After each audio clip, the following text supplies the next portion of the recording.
শিক্ষার্থীরা শুধুমাত্র পাশ করে বের হয়ে সরকারি বেসরকারি প্রতিষ্ঠানে চাকরি করার জন্য না গিয়ে তারা নিজেরাই উদ্যোক্তা হবে। প্রিমিয়ার ইউনিভার্সিটিকে টপ ক্লাস ইউনিভার্সিটিতে নিয়ে যাওয়ার জন্য আপনার পদক্ষেপ কি থাকছে? টপ র্যাঙ্ক ইউনিভার্সিটিতে নেয়ার জন্য শিক্ষার পাশাপাশি, নিয়মিত শিক্ষার পাশাপাশি গবেষণা খুব গুরুত্বপূর্ণ। প্রিমিয়ার ইউনিভার্সিটি যেহেতু ছাত্রছাত্রীদের টিউশন ফি দিয়ে চলে, সেই ক্ষেত্রে টিউশন ফি নিয়ে আসলে আপনার ভাবনাটা কি? দেশের ভেতরে অন্য শিক্ষা প্রতিষ্ঠান থেকে যখন ক্রেডিট ট্রান্সফার করে আমাদের প্রতিষ্ঠানে প্রিমিয়ার ইউনিভার্সিটিতে আসবে তখন। আসসালামু আলাইকুম দর্শক, আপনাদের সকলকে আমন্ত্রণ জানাচ্ছি আমাদের বিশেষ আলাপচারিতার আয়োজনে সিএনটিভি স্টুডিওতে, এবং আপনাদের সাথে আছি সিএনটিভি স্টুডিও থেকে আমি অনন্যা। এবং আজ আমাদের সিএনটিভি স্টুডিওতে অতিথি হিসেবে আছে প্রিমিয়ার ইউনিভার্সিটির রেজিস্ট্রার এবং গণিত বিভাগের চেয়ারম্যান মোহাম্মদ ইফতেখার মনির। আসসালামু আলাইকুম স্যার, কেমন আছেন? ওয়ালাইকুম আসসালাম, ভালো আছি, আপনিও ভালো আছেন? জি, আমি ভালো আছি স্যার। এবং আমাদের সিএনটিভি স্টুডিওতে এসে আপনার কেমন লাগছে আজকে? আমার বেশ ভালো লাগছে। আমি আজকেই প্রথম আসলাম আপনাদের সিএনটিভি স্টুডিওতে।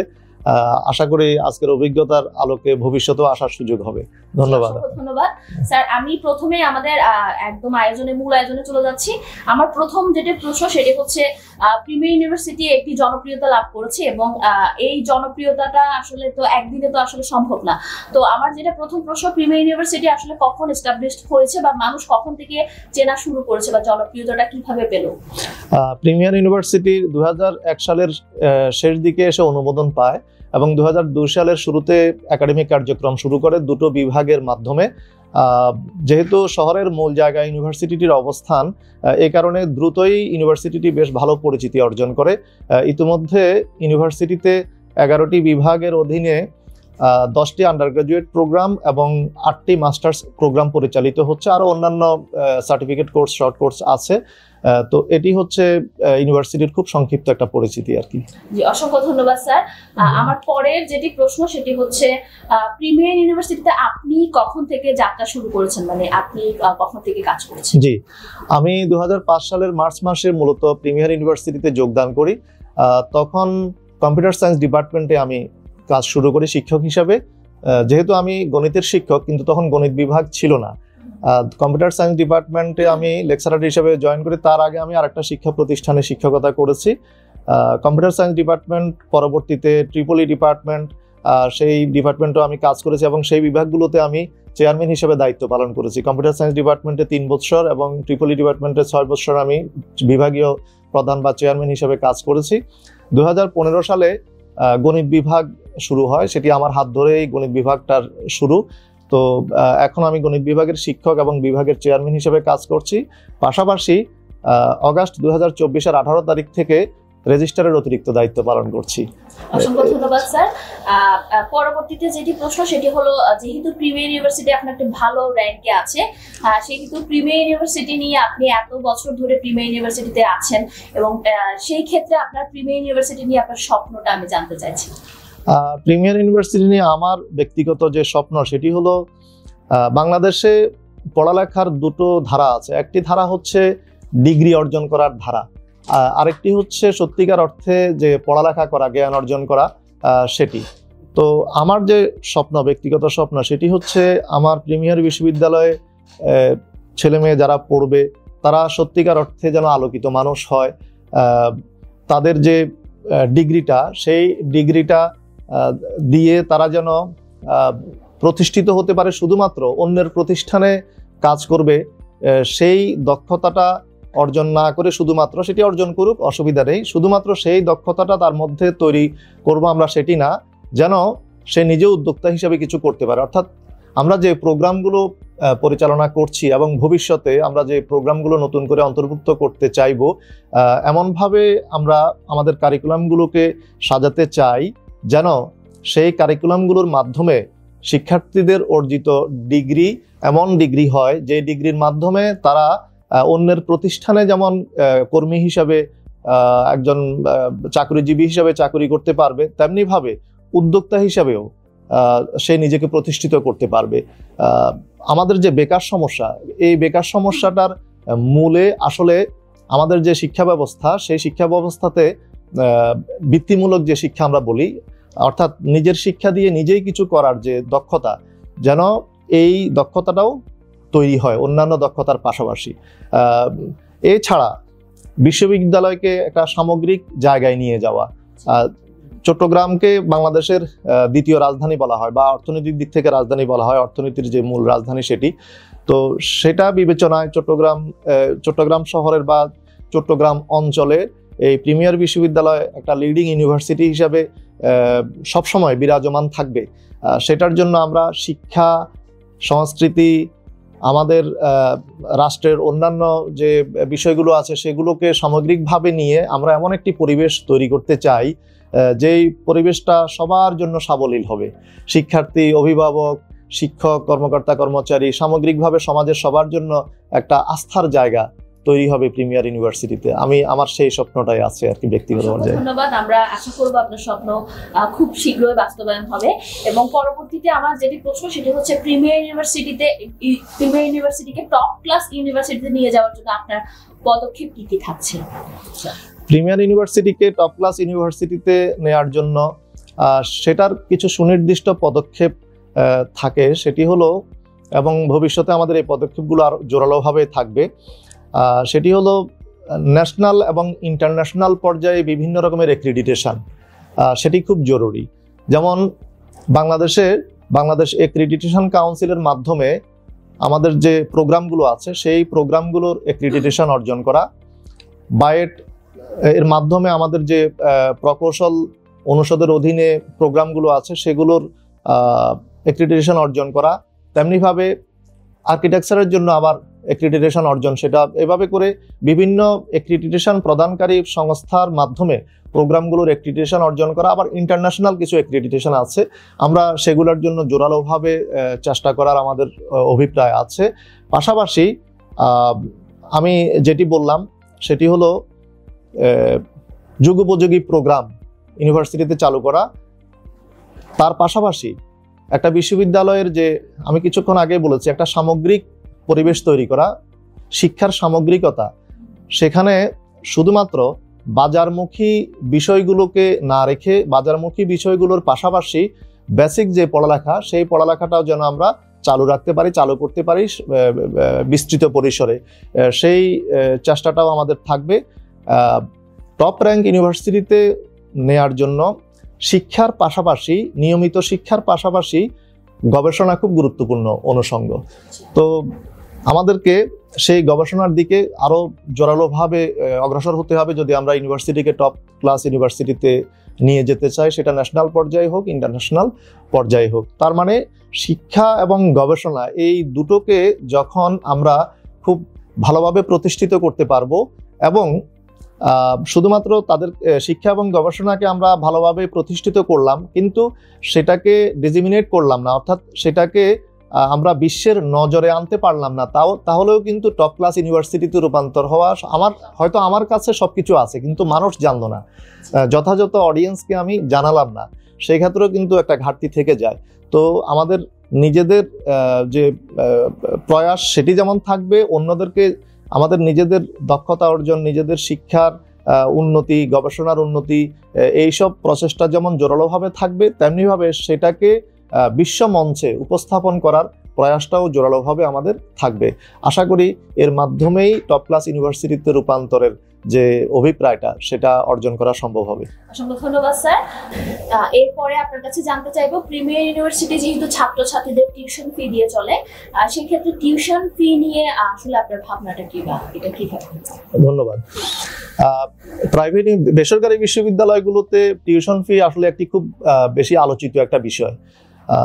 যেহেতু বেসরকারি বিশ্ববিদ্যালয়গুলো মূলত শিক্ষার্থীদের টিউশন ফি এর মাধ্যমেই পরিচালিত হয়, এছাড়া পরিচালনাকারী কর্তৃপক্ষ কোনো বড় ধরনের পৃষ্ঠপোষকতা যদি থাকে সেটি পরিচালনার জন্য, অর্থাৎ আর্থিক দিকে অনেক সুবিধা নিয়ে আসে, কিন্তু অধিকাংশ ক্ষেত্রে শিক্ষার্থীদের টিউশন ফি এর উপরেই নির্ভর করতে হয়।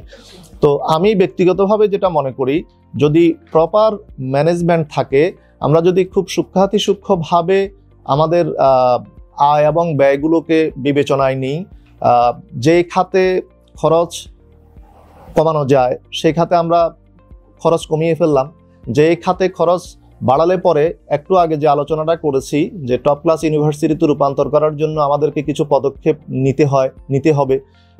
সেই ক্ষেত্রগুলোতে গবেষণার পরিধি বাড়ানোর জন্য সেখানে খরচ বাড়াতে হবে। তেমনিভাবে আমরা ইউনিভার্সিটিকে নিয়ে কি স্বপ্ন দেখি সেই কথাটা বলতে গেলেও আমরা বলেছি ইউনিভার্সিটিতে আমরা বিভিন্ন রকমের নতুন নতুন প্রোগ্রাম, যুগোপযোগী প্রোগ্রাম অন্তর্ভুক্ত করতে চাই এবং শিক্ষার্থীদের শিক্ষার মানকে এমন পর্যায়ে নিয়ে যেতে চাই যেন শিক্ষার্থীরা শুধুমাত্র পাশ করে বের হয়ে সরকারি বেসরকারি প্রতিষ্ঠানে চাকরি করার জন্য না গিয়ে তারা নিজেরাই উদ্যোক্তা হবে। তো এই যে বিষয়গুলো, এগুলো এস্টাবলিশ করার জন্য তো আসলে আমাদেরকে এই সকল খাতে, এই সকল দিকে কারিকুলামকে পূর্ণাঙ্গ প্রয়োগের জন্য খরচগুলো এই খাতগুলোতে বাড়াতে হবে। তাহলে আমরা যদি টিউশন ফিটাকে প্রপার ম্যানেজমেন্টের মাধ্যমে যে খাতগুলোতে খরচ বাড়ানো দরকার সেই খাতগুলোতে আমরা খরচ বাড়াবো, যে খাতগুলোতে আমাদের খরচ কমালেও পরে অসুবিধা হবে না বিশ্ববিদ্যালয়ের সামগ্রিক পরিচালনার জন্য, সেই খাতগুলোতে খরচ কমিয়ে একটা সামগ্রিক পরিবেশ তৈরি করব। মূল কথা যেটা সেটি হচ্ছে টিউশন ফি হঠাৎ করে খুব দ্রুত স্টুডেন্টদের টিউশন ফি না বাড়িয়ে দেশের অর্থনৈতিক যে অবস্থা সেই অবস্থার প্রেক্ষিতে মাঝে মাঝে টিউশন ফিতে রিভিউ করতে হয়, একটু বাড়াতে হয়, কিন্তু সেটাকে হর হামেশাই অনেক পরিমাণ টিউশন ফি বাড়িয়ে স্টুডেন্টদের ঘাড়ে বোঝা চাপিয়ে না দিয়ে, যেহেতু শিক্ষা প্রতিষ্ঠান তো এটা আসলে দেশের জন্য, দেশের মানুষের জন্য, এটি তো কোনো ব্যবসা প্রতিষ্ঠান নয়, এটি কোনো ব্যক্তিগত উন্নতির জন্য নয়। তো সেই ক্ষেত্রে আমরা টিউশন ফিটাকে আমি বলবো যে যেটাকে আমরা পড়ালেখার ভাষায় অপটিমাইজেশন বলি আর কি, কেমন আমরা সেরকম চিন্তাভাবনা করে টিউশন ফি যুগ উপযোগী রেখে যদি টিউশন ফি বর্তমানে যেটা আছে সেই টিউশন ফিটার মাধ্যমেই আমরা সবকিছু ঠিকঠাকভাবে চালাতে পারি সেটাই থাকবে। আর যদি কোনোটা রিভিউ করতে হয় সেটা এমনভাবে আমরা রিভিউ করব যেন সেটি কারোর জন্য বোঝা না হয়ে যায়। এই হচ্ছে টিউশন ফির ব্যাপারে আমার চিন্তা ভাবনা আর কি। ধন্যবাদ স্যার। আর ইউনিভার্সিটির স্টুডেন্টরা যদি স্কলারশিপ নিয়ে বাইরে পড়তে যায় সেক্ষেত্রে কি সুযোগ সুবিধা পাচ্ছেন? ইউনিভার্সিটির স্টুডেন্টরা স্কলারশিপ নিয়ে বাইরে পড়তে যাওয়ার ক্ষেত্রে আমরা ইউনিভার্সিটি থেকে স্টুডেন্ট যখন সে কোনো একটা প্রোগ্রামের মধ্যেই থাকে, তো প্রোগ্রামের মধ্যে তার পড়ালেখা অবস্থায় সে বাহিরে অথবা অন্য কোনো সংস্থার কোনো স্কলারশিপ যদি অর্জন করতে চায়, সেই ক্ষেত্রে ইউনিভার্সিটির দিক থেকে আমরা তাকে এখনো সরাসরি যে আর্থিক সহায়তার বিষয়টা ইতিমধ্যে এস্টাবলিশ, আমরা নিজেরা আমাদের স্কলারশিপের যে বিষয়টা সেটা করিনি, কিন্তু আমাদের ইন্টারনাল অনেকগুলো স্কলারশিপ চালু আছে। ভবিষ্যতে সেটাকে আমরা আরেকটু বেগবান করতে পারি কিনা সেটা আমরা চিন্তা ভাবনা করব। আর শিক্ষার্থীরা মূলত বাহিরে স্কলারশিপ নিয়ে যে পড়তে যাওয়ার বিষয়, সেটি অধিকাংশ ক্ষেত্রে স্টুডেন্টদের নিজেদের উদ্যোগ থাকে। আমরা বিভাগগুলো থেকে তাদেরকে বিভিন্ন সেমিনার, ওয়ার্কশপের মাধ্যমে সেই ব্যাপারগুলোতে কিভাবে তারা ইনফরমেশনগুলো সহজে পেতে পারে, কোথায় স্কলারশিপ পাওয়া যাবে, কোন প্রোগ্রামে, কোন দেশের কোন প্রোগ্রামে আবেদন করলে পরে অ্যাডমিশন প্লাস স্কলারশিপ পাওয়া যাবে, সেই বিষয়গুলোতে সম্যক ধারণা তারা যেন অর্জন করতে পারে। এই জন্য আমরা মাঝে মধ্যেই বিভিন্ন ডিপার্টমেন্ট অথবা ইউনিভার্সিটির মাধ্যমে আমরা সেমিনার, ওয়ার্কশপ আয়োজন করে থাকি। এছাড়া যেহেতু বিশ্ববিদ্যালয়ের শিক্ষার্থীদের জন্য প্রত্যেক ডিপার্টমেন্টের প্রত্যেক প্রোগ্রামের প্রত্যেক ব্যাচের জন্য একজন শিক্ষক অ্যাডভাইজার হিসেবে থাকেন। ওই অ্যাডভাইজার যিনি থাকেন সেই অ্যাডভাইজারও স্টুডেন্টদেরকে সরাসরি, অ্যাডভাইজার কিন্তু সার্বক্ষণিক স্টুডেন্টদের জন্য নিযুক্ত। তিনি স্টুডেন্টকে তার পড়ালেখা, তার কোর্স এনরোলমেন্ট, তার ওই যে টিউশন ফির কথা কিছুক্ষণ আগে বললেন, এই সামগ্রিক বিষয়ে তিনি পরামর্শ দিয়ে থাকেন। তো ওই অ্যাডভাইজারের মাধ্যমেও স্টুডেন্টরা এই সকল বিষয়গুলো সম্পর্কে ধারণা অর্জন করতে পারে। স্কলারশিপের আরও যে বিষয়টা স্কলারশিপের সাথে জড়িত, সেটি হলো তাদের একাডেমিক যে যোগ্যতা, এটার পাশাপাশি আরও কিছু, যেমন আইএলস আছে, তারপরে স্যাট, এরকম এক একটা দেশে যেতে গেলে এক এক রকমের টেস্ট দিয়ে যেতে হয়। তো এই বিষয়গুলো নিয়েও আমরা স্টুডেন্টদেরকে মাঝে মাঝে বিভিন্ন রকমের সেমিনার, ওয়ার্কশপের মাধ্যমে ধারণা দেওয়ার চেষ্টা করি। ধন্যবাদ স্যার। এবং সেই ক্ষেত্রে আপনাদের বাইরে যে ইউনিভার্সিটিগুলো আছে তাদের সাথে কোনো রকমের কোলাবোরেশন আছে কিনা? হ্যাঁ, আমাদের ইতিমধ্যে অস্ট্রেলিয়ার ইউটিএস কলেজ, সেটার সাথে আমাদের একটা এমওইউ আছে এবং সেটার আওতায় স্টুডেন্টরা সেখানে 3 বছরের প্রোগ্রাম, হ্যাঁ, ওই অস্ট্রেলিয়াতে ওই ইউনিভার্সিটিটার 3 বছরের প্রোগ্রামের মধ্যে প্রথম বছর 2 সেমিস্টার তারা বাংলাদেশে করবে, আমাদের প্রিমিয়ার ইউনিভার্সিটিতে করবে, আর পরবর্তী 2 বছর তারা অস্ট্রেলিয়াতে করবে যদি সাকসেসফুল হয়। অর্থাৎ প্রথম বছরের পড়ালেখাটায় যদি তারা সাকসেসফুল হয় দেন তারা অস্ট্রেলিয়াতে যাবে, সেখানে করবে। রাইট। সেটা, এবং আমরা ভবিষ্যতে আরো বিশ্বের অন্যান্য দেশের ইউনিভার্সিটিগুলোর সাথে এমওইউ এই পর্যায়ের বা আরো ভালো এমওইউ করা যায় কিনা সেই চিন্তা ভাবনা আমাদের আছে। ধন্যবাদ স্যার। এখন বর্তমান যে পরিস্থিতির প্রেক্ষিতে শিক্ষা ক্ষেত্রে কিভাবে সংস্কার করা যায়? বর্তমান যে প্রেক্ষিত সেটি ভালো বলেছেন। এখন তো বৈষম্য বিরোধী ছাত্র আন্দোলন, যে বৈষম্যহীন সমাজ তৈরি করা, এই যে বিষয়টা সামনে এসছে, তো এটার ক্ষেত্রে আমি যেটা বলবো সেটা হলো বৈষম্যহীন এই কথাটার আসলে অন্তর্নিহিত যে কথা সেটি হলো কোনো ব্যক্তি বা গোষ্ঠীকে প্রমোট না করে আপনি সবার জন্য সমান সুযোগ তৈরি করবেন। সুযোগ আপনি সমান রাখবেন, এখন সুযোগ কে কতটুকু নিতে পারবে, হ্যাঁ, সেটি যারা সুযোগ নেবেন তাদেরও দায়িত্ব আছে। বাট আপনাকে সুযোগ দেওয়ার ক্ষেত্রে যেন সুযোগটা এমন না হয় সেটা কোনো ব্যক্তির জন্য, যেটাকে আমরা স্ট্যাটিস্টিক্সের ভাষায় বলি প্রান্তীয় মান দ্বারা প্রভাবিত। অর্থাৎ একজন অনেক কিছু পেয়ে গেল, একজন অনেক বড় হয়ে গেল, বাট অনেক বেশি সংখ্যক মানুষের প্রতি আমাদের নজর থাকলো না। তো এরকম যেন না হয়। হঠাৎ করে কোনো ভুল হয়ে যেতে পারে, সেটা বিচ্ছিন্ন জিনিস, কিন্তু আমরা একেবারে উদ্দেশ্য প্রণোদিত হয়ে যেন এরকম কোনো কিছু না করি, বা অন্তত যেহেতু এখন কথাটা এসছে বৈষম্য বিরোধী একটা ছাত্র আন্দোলন এসছে, তো বৈষম্য বিরোধী এই কথাটা তো কারো অস্বীকার করার কোনো সুযোগ নেই যে আমরা বৈষম্যহীন সমাজ তৈরি করব, সেটি কারোর জন্যই খারাপ হওয়ার কোনো সুযোগ নেই, সেটি আমার আপনার সবার জন্য সেটি নিশ্চয়ই ভালো।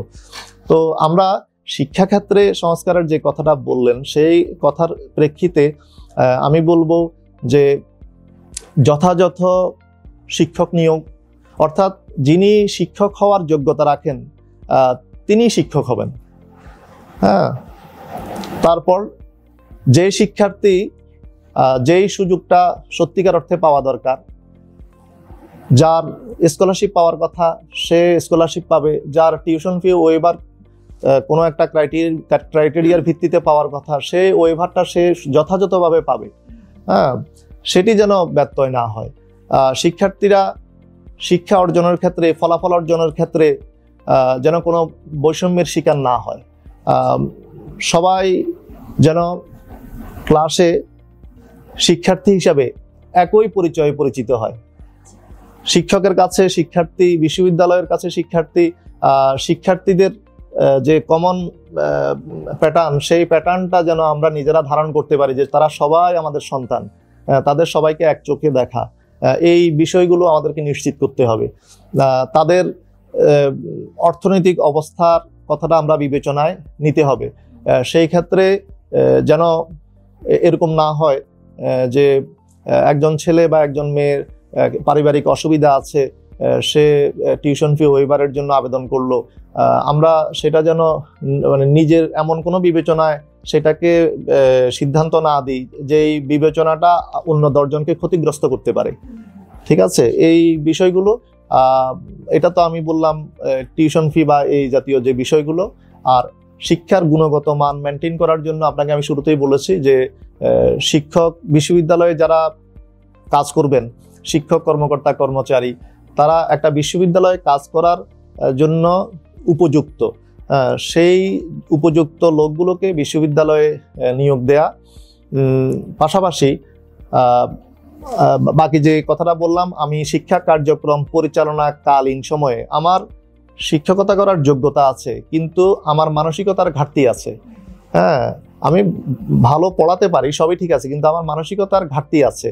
সেই জায়গাগুলোকেও এখন অ্যাড্রেস করার সময় চলে এসেছে, যেহেতু বৈষম্যহীন সমাজ তৈরি করার স্লোগান চলে এসেছে রাষ্ট্রে। সুতরাং সেখান থেকে আমি তো বিচ্ছিন্ন কেউ নই, আমাকেও সেটা ধারণ করতে হবে, এবং এই ধারণ করার মধ্যে আমি খারাপ কোনো কিছু দেখি না, আমি এটার মধ্যে আলোই খুঁজে পাচ্ছি। আমরা সেই আলোর মাধ্যমেই সবাই আলোকিত হতে চাই। আমার বিশ্ববিদ্যালয়, শিক্ষার্থী, অভিভাবক, সামগ্রিকভাবে চট্টগ্রাম এবং আরও সামগ্রিকভাবে বললে আমরা বাংলাদেশকে আলোকিত করতে চাই। এটি হচ্ছে সংস্কারের মূল স্লোগান আমার কাছে আপাতত। ধন্যবাদ স্যার। আমরা আমাদের বিশেষ আলাপচারিতার আয়োজনের একদম শেষ পর্যায়ে চলে এসেছি এবং সর্বশেষ আমি আপনার কাছে জানতে চাইবো, ইউনিভার্সিটিতে সাধারণত ক্রেডিট ট্রান্সফারের ক্ষেত্রে একটি জটিলতা আমরা দেখতে পাই, সেক্ষেত্রে প্রিমিয়ার ইউনিভার্সিটিতে ক্রেডিট ট্রান্সফারের ক্ষেত্রে কোনো জটিলতা হয় কিনা? ক্রেডিট ট্রান্সফারের ক্ষেত্রে জটিলতা যেটি হয় সেটি হলো দেশের ভেতরের অন্য কোনো প্রতিষ্ঠান থেকে যখন একজন শিক্ষার্থী ক্রেডিট ট্রান্সফার করে আমাদের প্রতিষ্ঠানে আসতে চায়, সেই ক্ষেত্রে কম্পারেটিভলি জটিলতাটা একটু কম হয়। কিন্তু বিদেশের কোনো প্রতিষ্ঠান থেকে কোনো শিক্ষার্থী যখন আমাদের দেশে আমাদের প্রিমিয়ার ইউনিভার্সিটি, প্রিমিয়ার বিশ্ববিদ্যালয়ে যখন সে আসতে চাইবে, তখন মূলত তাকে তার যে সার্টিফিকেট বা ট্রান্সক্রিপ্ট, সেটার একটা ইকুইভ্যালেন্ট ট্রান্সক্রিপ্ট বা সার্টিফিকেট নিয়ে আসতে হয়। সেটি ইউজিসি, শিক্ষা মন্ত্রণালয়, পররাষ্ট্র মন্ত্রণালয়কে সংশ্লিষ্ট করে আনতে হয়। যদি না আনে তাহলে ওই ডিগ্রিটা স্বীকৃতি দেয়া, ওই ডিগ্রির ভিত্তিতে আমরা এখানে তাকে ক্রেডিট প্রদান করা বা ভর্তি করাটা এটা মূলত আমাদের জন্য সম্ভব হয় না। তো এটি হচ্ছে একটা, এটাকে ঠিক জটিলতা বলবো না, এটা আসলে একটা প্রক্রিয়া। কিন্তু প্রক্রিয়াটা করার জন্য তো আসলে অতিরিক্ত সময় দেওয়া, অতিরিক্ত টাকা পয়সা খরচ করার বিষয় থাকে। আর দেশের ভেতরে অন্য শিক্ষা প্রতিষ্ঠান থেকে যখন ক্রেডিট ট্রান্সফার করে আমাদের প্রতিষ্ঠানে প্রিমিয়ার ইউনিভার্সিটিতে আসবে, তখন ছোট একটা জটিলতা থাকে। সেটি হলো যদি গ্রেডিং সিস্টেমে ভিন্নতা থাকে, অর্থাৎ আমাদের গ্রেডিং সিস্টেম হচ্ছে আউট অফ 4। যদি এবং বাংলাদেশেরই কোনো কোনো ইউনিভার্সিটিতে 5 গ্রেডিংয়ে গ্রেড হয়, কেমন গ্রেডিং হয়, আউট অফ 5-এ গ্রেডিং হয়। তো এই ক্ষেত্রে যেমন আমার A+ হলে পরে আমরা বলি 4, যাদের আউট অফ 5 গ্রেডিং সিস্টেম তাদের ক্ষেত্রে A+ এর গ্রেড কিন্তু ভিন্ন, এর গ্রেড ভিন্ন। তো এই জায়গাটাতে যদি পার্থক্য থাকে, তখন ক্রেডিট ট্রান্সফার করতে গেলে আমাদেরকে দেখা যাচ্ছে এটার জন্য অতিরিক্ত একটা ইভ্যালুয়েশন করতে হয়, ম্যাপিং করতে হয়, তাদেরকে নাম্বারে কনভার্ট করতে হয়, নাম্বারে কনভার্ট করে আমাদের নাম্বারে ফেলে সেই নাম্বারটাকে আবার গ্রেডে রূপান্তর করতে হয়। তো এই জায়গাটাতে অতিরিক্ত একটা কাজ করার বিষয় থাকে। তারপর আমি বলবো যে ক্রেডিট ট্রান্সফার এটা আসলে প্রয়োজন, এটা থাকবে। জটিলতা বলতে আমি সেটাকে জটিলতা বলবো না, আমি বলবো যে সেটা হয়তোবা কাজের পরিধির পরিমাণ বেশি অথবা কম, এইটুকু আমি বলবো আর কি। অসংখ্য ধন্যবাদ স্যার। আমরা একদম আমাদের আয়োজনের শেষ পর্যায়ে চলে এসেছি। আপনি আজকে আমাদের আপনার মূল্যবান সময় দিয়েছেন, তার জন্য আপনাকে অসংখ্য ধন্যবাদ। এবং আমি আপনার জন্য শুভকামনা জানাচ্ছি যাতে প্রিমিয়ার ইউনিভার্সিটি টপ ক্লাস ইউনিভার্সিটিতে পরিণত হয়। এবং আপনাকে অসংখ্য ধন্যবাদ। এবং আপনি আজকে আমাদের সিএনটিভি স্টুডিওতে এসেছেন, আমাদের খুবই ভালো লেগেছে। জি, আপনাকেও ধন্যবাদ। আপনার সিএনটিভি দর্শকের উদ্দেশ্যে যদি আপনি কিছু বলেন। জি, আপনাকে ধন্যবাদ, সিএনটিভিকে ধন্যবাদ, এবং সিএনটিভির মাধ্যমে আমি দর্শক শ্রোতাদের শুভেচ্ছা জানাই। প্রিমিয়ার বিশ্ববিদ্যালয়ের পক্ষ থেকে, প্রিমিয়ার ইউনিভার্সিটির শিক্ষক, কর্মকর্তা, কর্মচারী, শিক্ষার্থীদের পক্ষ থেকে আমি আপনাদের শুভেচ্ছা জানাই। আমাদের দেশের বর্তমান যে প্রেক্ষাপট, বৈষম্যহীন সমাজ তৈরি করার স্লোগান এসছে, আমরা সবাই যে যার জায়গা থেকে সততার চিন্তায়, যে আমরা নিরপেক্ষতার চিন্তায় আমরা সবাই মিলে আমাদের সমাজটাকে গড়ে তুলি। যে ক্ষেত্রে আমরা কাজ করি না কেন, আমরা কৃষক, শ্রমিক, শিক্ষক, চিকিৎসক, প্রকৌশলী, যেখানে সাংবাদিক, যেখানেই আছি না কেন, আমরা যে যার জায়গা থেকে ন্যায়সঙ্গত কাজ করার মাধ্যমে আমাদের দেশটাকে সোনার বাংলা, সত্যিকার অর্থে সোনার বাংলা রূপান্তর করার জন্য আমরা সবাই কাজ করব। আপনারা সবাই ভালো থাকবেন। ভবিষ্যতে আবার আশা করি অন্য কোনো সময় অন্য কোনো প্রেক্ষাপটে আবার দেখা হবে, কথা হবে। সেই পর্যন্ত সবাই ভালো থাকবেন। আসসালামু আলাইকুম। ধন্যবাদ। শেষ করছি আমাদের বিশেষ আলাপচারিতার আয়োজন। আবারও পরবর্তীতে হাজির হব আরেকটা আয়োজন নিয়ে আপনাদের সাথে। সবাই ভালো থাকবেন, সুস্থ থাকবেন এবং সিএনটিভি সাথে থাকবেন। ধন্যবাদ।